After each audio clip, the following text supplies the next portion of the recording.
Hi, this is Shamini Sakura from Hope for Stuttering Speech Therapy. I wanted to talk today about the Steve Harvey show and some of the responses that are out there and share some of my opinion. So I am a speech therapist. I have been treating and working with people who stutter since 2001, children and adults. I'm board certified in stuttering, and yes, that does exist within the speech pathology world. So I've been working with lots of people for a long time, and so I wanted to share some of my thoughts about this. I have seen other organizations' responses, and I've seen people who stutter respond, and so I just wanted to share some thoughts, and I wrote down some of his comments here on the side that I can reference. So let me first start off by saying that he had a person who stutters in his audience, and she stood up and was so brave and shared that she stutters and wanted his advice because she's dating and she doesn't want guys to think that it's just cute, right? She wants to be taken seriously. So, and this is one of the first times she's publicly shared about stuttering. So that was a big deal for her and really wonderful, actually. So Steve gave his response because Steve is somebody who stutters and stuttered, from what he has shared, significantly as a child and really struggled, and I think dropped out of school at one point, he might have said. And I've read that at one point somebody at a store told him, repeat what you say 3 times before you repeat it to me, and if it comes out fluently, he got a piece of candy. So a little bit of like parent conditioning, actually. But anyway, so he figured out ways to get through and has become obviously very successful. So he's giving advice to others. He is very anti-speech therapy or anti-speech therapist. So his experience, I guess, with therapists was not good. And actually, a lot of people who stutter have that same experience. And a lot of people responded to him and said, yes, you totally get it. And they don't get it. And especially the ones who don't stutter, they really don't get it because they haven't experienced this. So I definitely want to respond to all of those things. Where do I start, right? Because so much was said. And there's a lot of misinformation, even though there were some good things that he shared too. And I think his heart is good. He's coming from the right place. He wants to help her. He feels for her. He wants to see her be successful like him and not let this hold her back. So he's got a good heart and good intentions. And he did say some good things too. But there was definitely misinformation. And so a lot of people are posting because of that misinformation also. So I want to just share a couple things. One thing that everybody seems to bring up and that needs to be addressed is stuttering is curable. And I would just ask, what do you mean by curable, right? So is cure, this doesn't bother me much anymore, it doesn't happen so much, I can do what I want to, I can say what I want to, but I still stutter sometimes? Does it mean I've been magically cured? Doesn't exist. And so I don't ever stutter and it's a non-issue and I'm just like a fluent person? Does it mean, what does it mean? And should we even be using that word in regards to stuttering? My thought on that is the closest thing we have to a cure is working with very young children who stutter. And I personally just don't even use the word cure there either. So very young kids who start 2-3 years old, we can give very good therapy early on with parents, great parent involvement, and we can give that child the best chance to recover. So even with the best everything, therapy, parent involvement, all of that, we can't guarantee that that child will definitely recover. There's still a chance that that child will continue to stutter. But those give that child the best chance, and we see a lot of kids recover with that kind of setup and early intervention. When people have been stuttering for years and years throughout their teenage years and into adulthood, the chances of recovery at that point, just if you look at the statistics, are very, very small. Can you say never? I think in general, I think everybody needs to be careful and not say never. There's always some exception of somebody that you hear about. But in general, we're not talking about cure. We're not talking about fully recovering. We're talking about how do you manage? How do you work on other aspects so that stuttering, so that you become an effective communicator. Maybe the way you stutter really changes, how you feel changes, if you allow this to hold you back in life or not. So there's a lot of things that you work on in treatment. And I will say that speech therapy is not about curing stuttering, right? It's not about curing stuttering. It's about how do you be the best you? How do you not let stuttering affect you in a negative way? How do you meet the goals that you have? And that's the other thing. I mean, therapists all differ. Everybody's got different philosophy, different understanding, different goals that they want for their clients.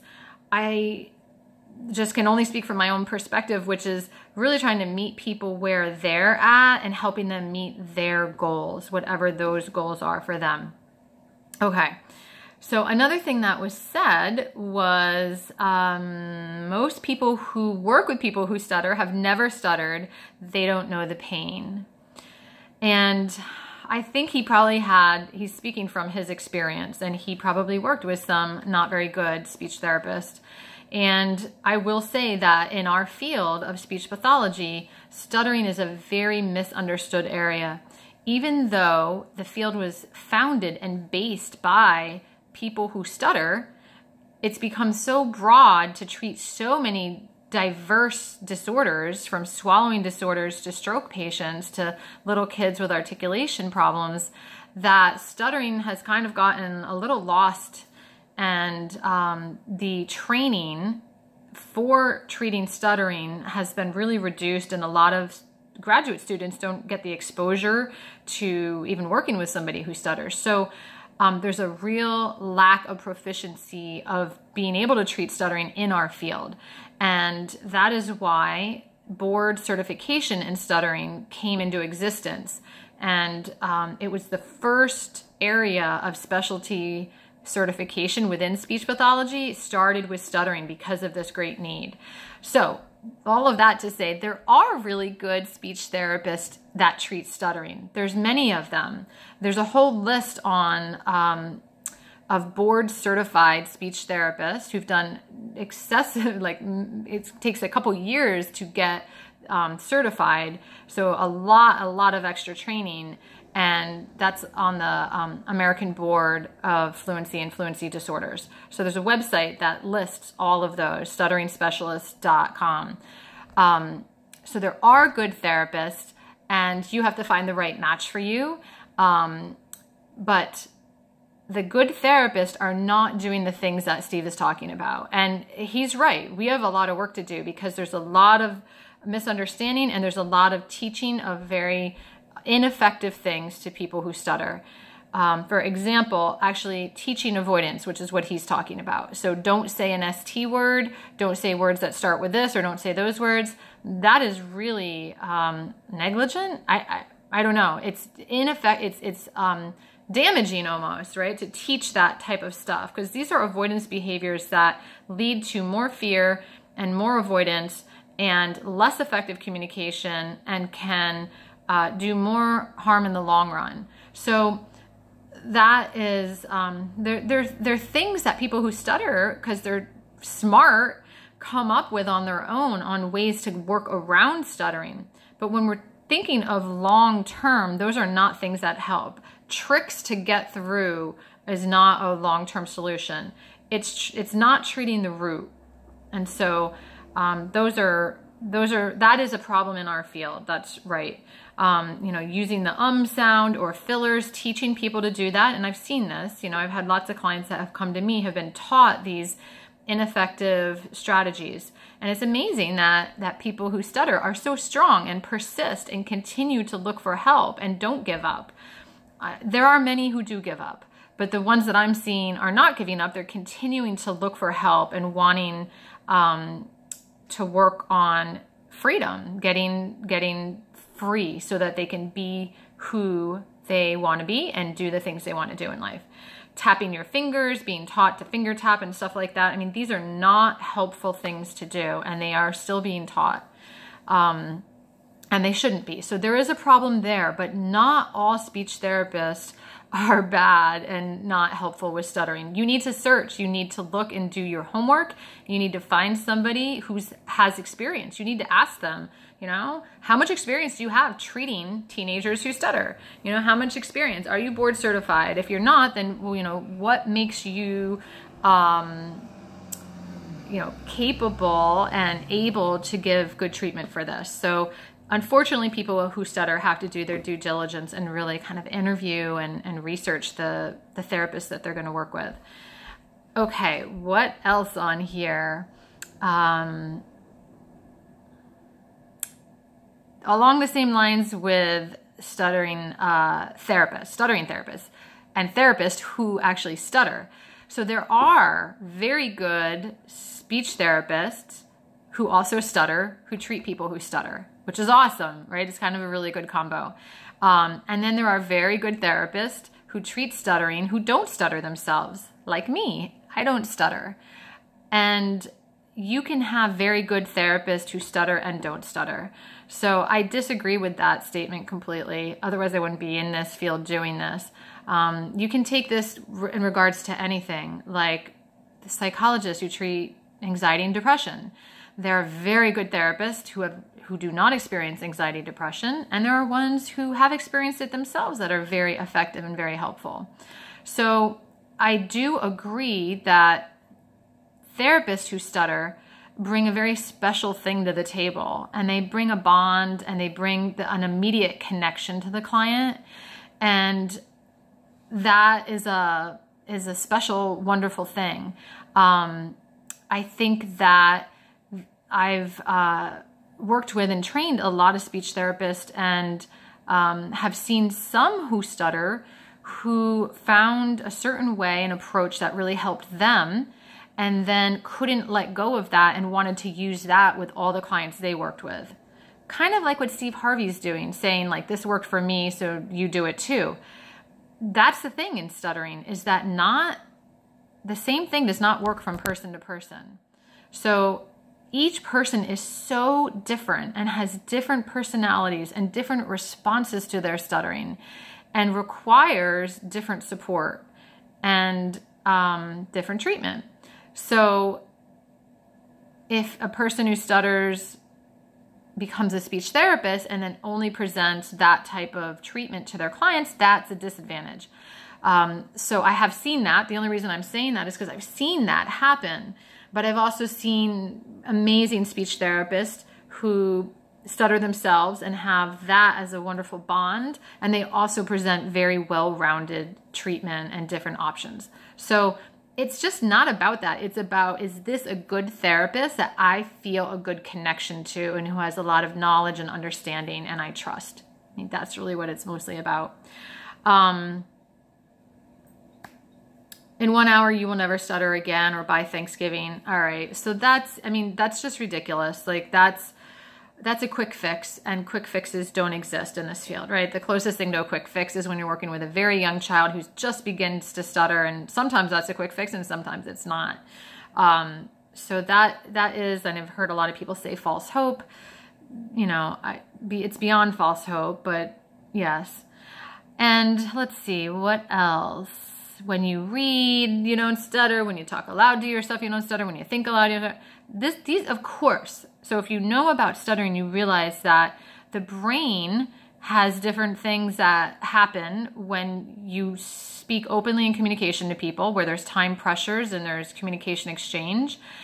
And it does different things when you sing, or when you are completely alone talking to yourself in your room, or you're talking to your dog. Your brain is working in a different way. If you have choral speech, you talk together with somebody at the same time saying the same thing, there's a fluency effect. The brain works differently and it's fluent. And that is for most people who stutter. There's always somebody who stutters when this happens or that happens. So you can't say everyone, but for a lot, to most people who stutter, you see that in a lot of these situations that he mentioned, they don't stutter. So, you know, what does that mean? It just means that in those situations, the brain's working differently. He said, no, you don't stutter there because there's nothing wrong with you. All right. There is I mean, yes, there's something going on, which is stuttering, which is coming from the brain. But is there something wrong with you, like as a judgment? No, there's nothing wrong with you. And my opinion and my belief is that there is nothing wrong with stuttering. Stuttering is something that is different. And that can be a hard thing for people to accept, to have to deal with, to have to face, as being different and talking different. And when every time you open your mouth or whenever you stutter, when you go to speak, that's recognized as different. And when it's new people, you have to deal with that somehow. You know, do you tell them that you stutter? That can really take huge pressure off of lots of people.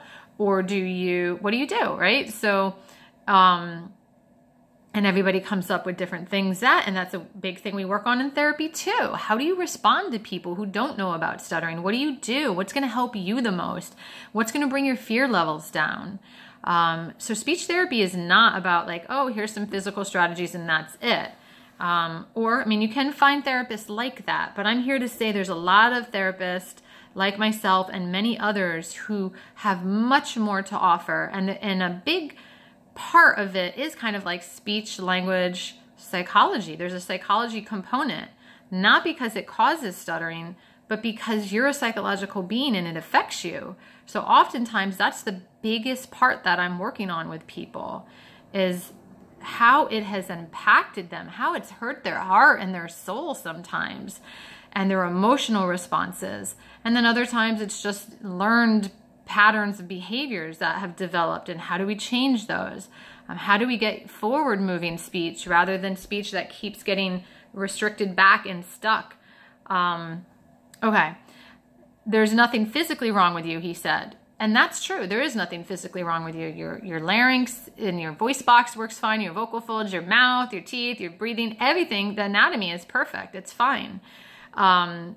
Brain scans show us there's differences in the brain. There's differences in the way the brain activates and lights up. So there are differences neurologically, and that just is what it is, you know, and it's helping us to understand stuttering better.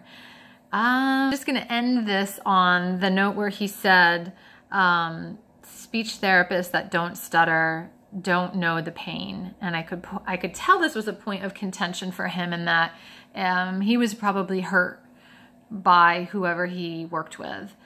And I just want to share that speech therapists are some of the kindest, most empathetic, loving people that I know.